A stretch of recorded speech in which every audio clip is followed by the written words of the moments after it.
রাজ্যের অন্যান্য অংশের নেই রবিবার দিনে রথযাত্রা অনুষ্ঠিত হয় তেলিয়ামুড়াতে ভক্তদের উপস্থিতিতে। রবিবার বিকাল ৩টা নাগাদ শ্রীকৃষ্ণ চৈতন্য আশ্রমে ভক্তরা রথের দড়িতে টান তুলে ঈশ্বর জগন্নাথকে নিয়ে। এদিকে শ্রীকৃষ্ণ চৈতন্য আশ্রমের প্রধান গোসাই রামানন্দ গোস্বামী জানান, এই আশ্রমের ঐতিহ্যবাহী অনুষ্ঠান রথযাত্রা।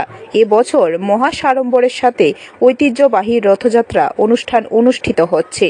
তিনি গত বছরের রথযাত্রায় মর্মান্তিক ঘটনার জন্য দুঃখ প্রকাশ করেন। ঘটনাকে স্মরণ রেখে এবং সম্পূর্ণ আইনি নির্দেশকে মান্যতা দিয়েই এবছর রথ তৈরি করা হয়েছে। তিনি সমস্ত ভক্তদের প্রতি নিরাপত্তার বিষয়ে সতর্ক থেকে উৎসব পালনের আহ্বানও রাখেন।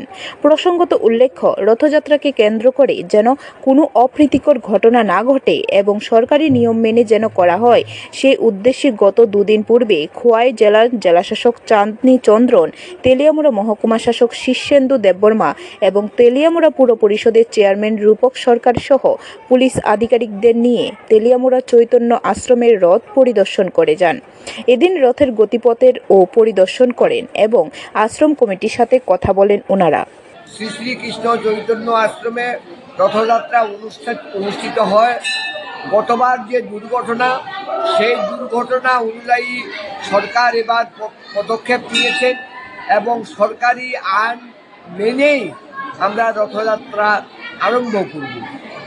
এবং এই যে গত বছর যে দুর্ঘটনা ঘটেছে, তার জন্য আমরাও খুব দুঃখিত। সরকারি নিয়ম, রথ 14 ফুট উঁচা, তার উপরে কোনো রথ করা যাবে না। আমি ঠিক তার মধ্যেই রথ। ব্যুরো রিপোর্ট, খবর ত্রিপুরা।